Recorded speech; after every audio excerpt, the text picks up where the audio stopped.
Guys किसी कारणवश 12वें question के बाद में वीडियोस बंद हो गया, तो हम 13 क्वेश्चन से वापस हमारा वीडियो कंटिन्यू करते हैं।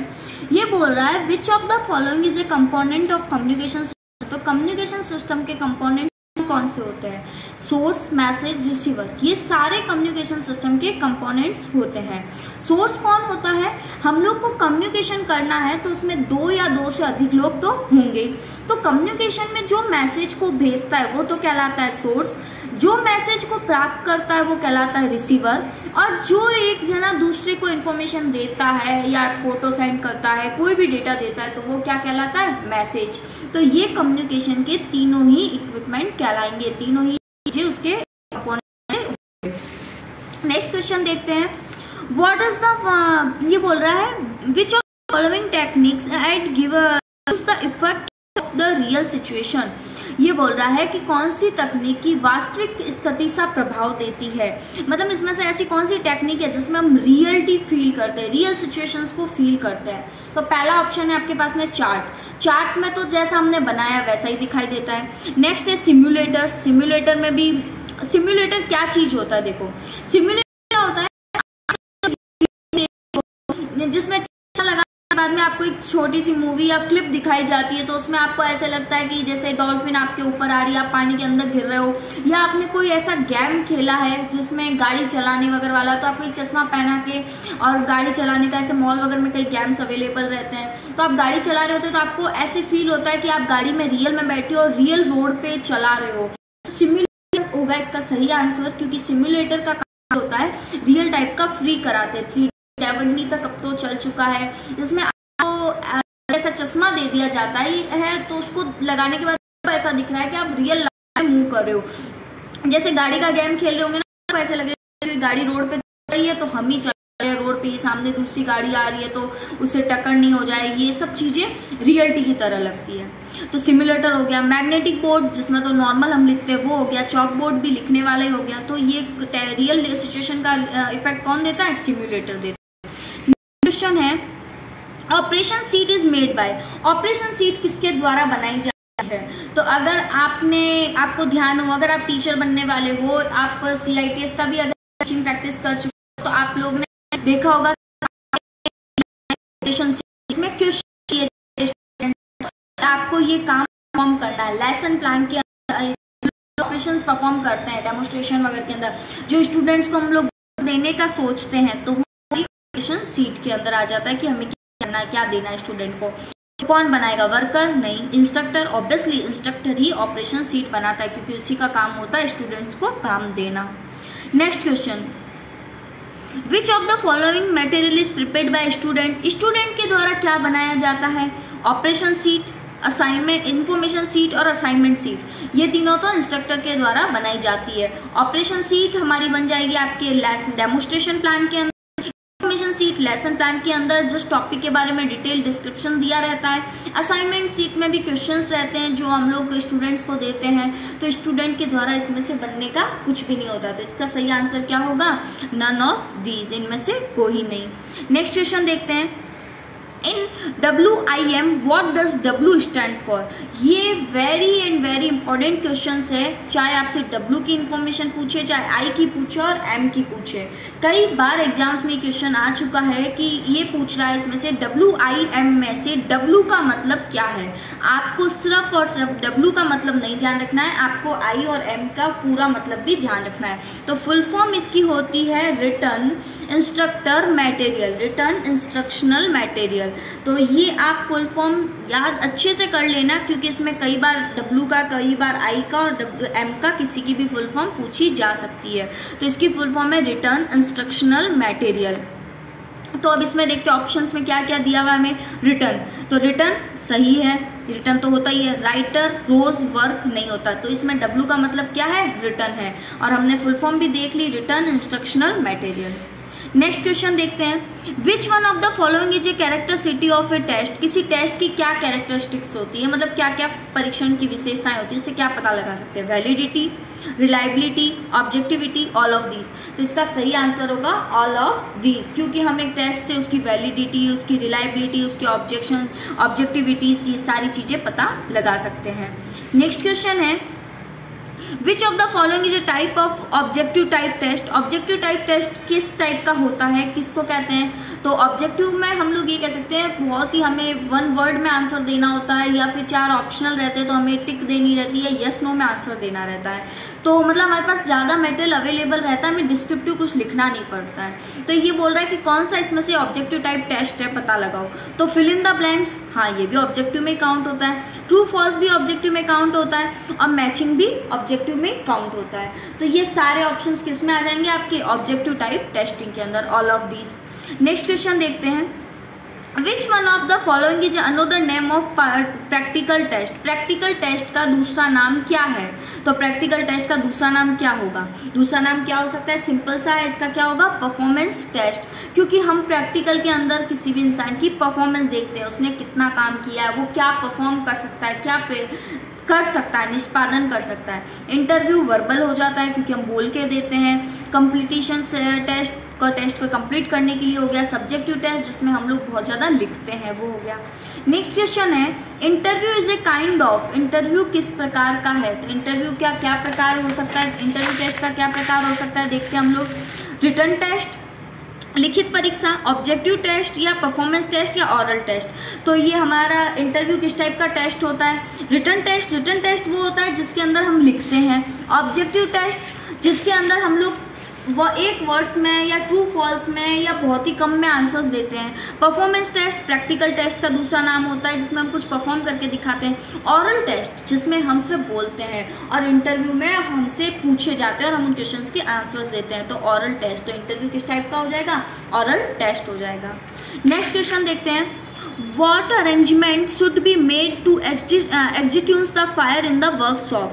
आग बुझाने के लिए एक वर्कशॉप के अंदर किस किस चीज़ का अरेंजमेंट होना चाहिए? तो फायर फाइटिंग इक्विपमेंट्स का, बकेट फुल ऑफ वाटर का, सैंड बकेट का, इन सारी चीज़ों का अरेंजमेंट होना चाहिए। और ये कंपल्सरी रूल्स के अकॉर्डिंग भी आता है क्योंकि अगर कहीं भी आग लगती है तो बहुत खतरा हो सकता है। तो इसका सही आंसर होगा all of these.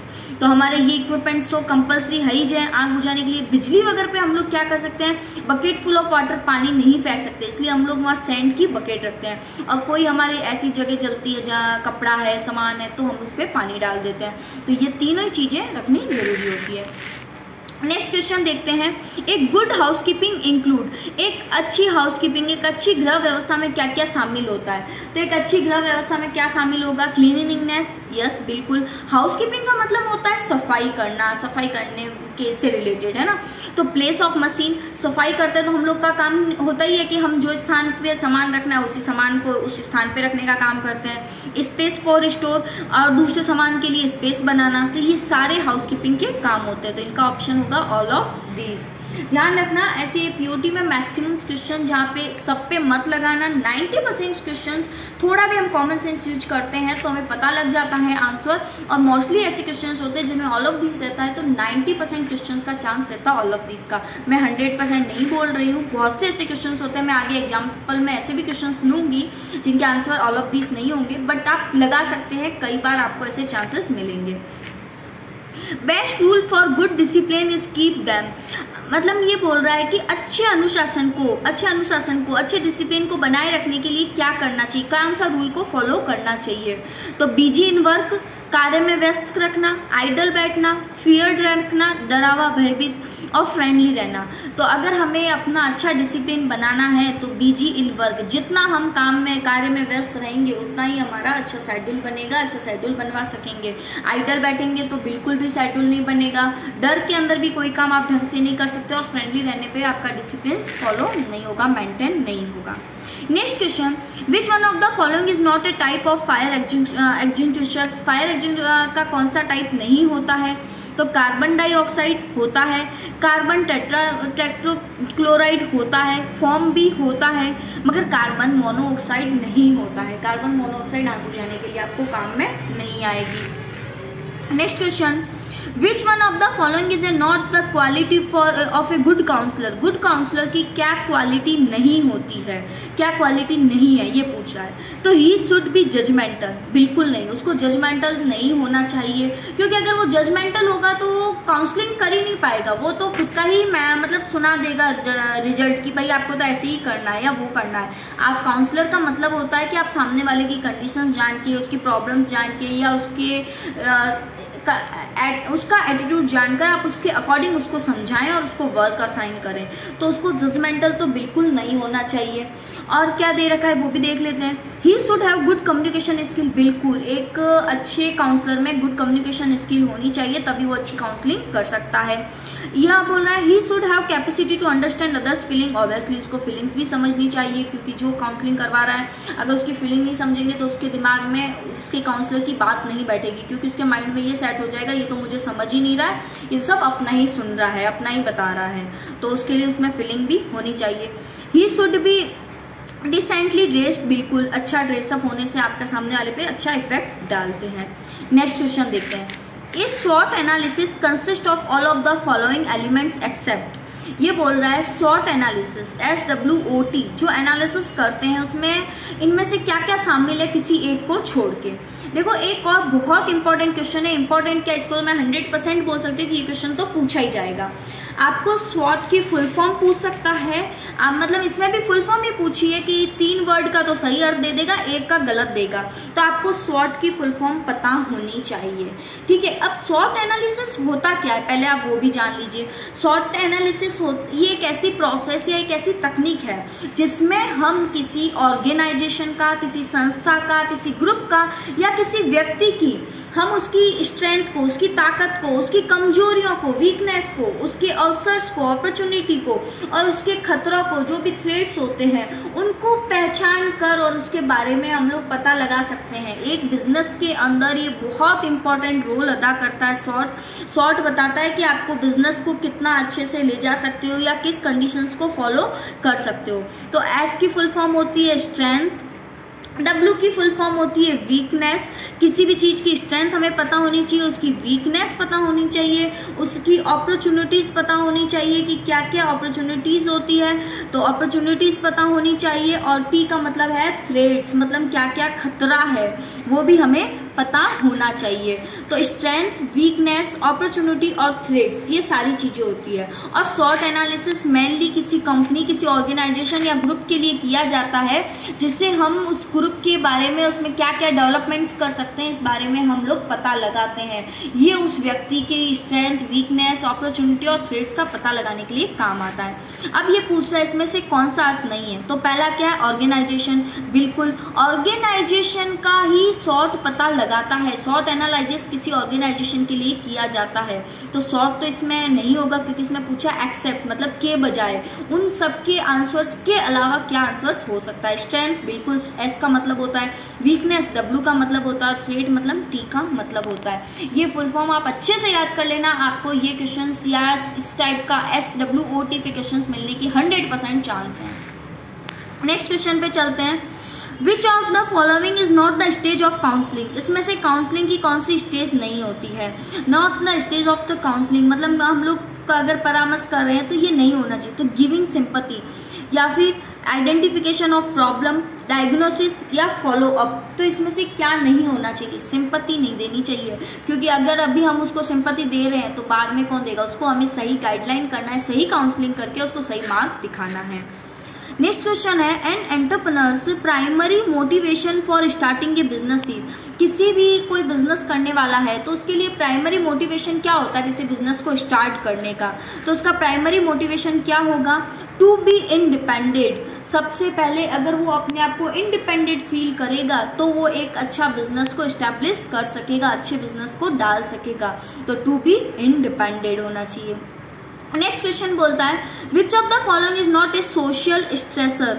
Social stressor के इसमें सामाजिक तनाव किसमें नहीं होता, सोशल स्ट्रेस हमें इसमें किसमें नहीं मिलता, कौन सा इसमें से सोशल स्ट्रेस नहीं है। तो देखो, पहला है मेनोपोज, दूसरा है loss of loved one, financial problem और जॉब इंटरव्यू। देखो मेनोपॉज एक महिला के लाइफ में आने वाली एक टाइम के 40 या 55 की एज के बीच में आने वाली एक ऐसी अवस्था है जो हर महिला के लिए आएगी। तो इसमें सोशल सामाजिक तनाव होने की कोई बड़ी बात नहीं है, क्योंकि ये हर एक महिला की लाइफ में आना ही है। लॉस ऑफ लव, ऑब्वियसली अगर हम अपने प्यार को खो देते हैं तो हम थोड़ा माइंडली भी स्ट्रेस हो जाते हैं, समाज से भी थोड़ा इफेक्ट पड़ता ही है। फाइनेंशियल प्रॉब्लम आने के कारण भी हम लोग बहुत स्ट्रेस में रहेंगे। जॉब इंटरव्यू, ये सब इफेक्ट करते हैं। ये पूछा नॉट ए सोशल स्ट्रेस, सामाजिक तनाव का कारण क्या नहीं है, तो मेनोपॉज नहीं होता है। तो गाइज हमने आज ट्रेनिंग मैथोलॉजी के 30 क्वेश्चन कर लिए हैं। मैं नेक्स्ट ही बहुत जल्दी अगला वीडियो लेके आऊंगी जिसमें नेक्स्ट क्वेश्चंस कराऊंगी। आप जब ये वीडियो देख रहे हैं तो आपको कमेंट में SWOT शॉर्ट की फुल फॉर्म लिखनी है। आपके लिए जो क्वेश्चंस रहेंगे आपको शॉर्ट की फुल फॉर्म लिखनी है और दूसरा WIMM की आपको फुल फॉर्म लिखनी है। अगर आपने वीडियो अच्छे से देखा है तो आप ये फुल फॉर्म भी लिखेंगे और आपको इसका याद भी हो जाएगी। Thank you, bye bye.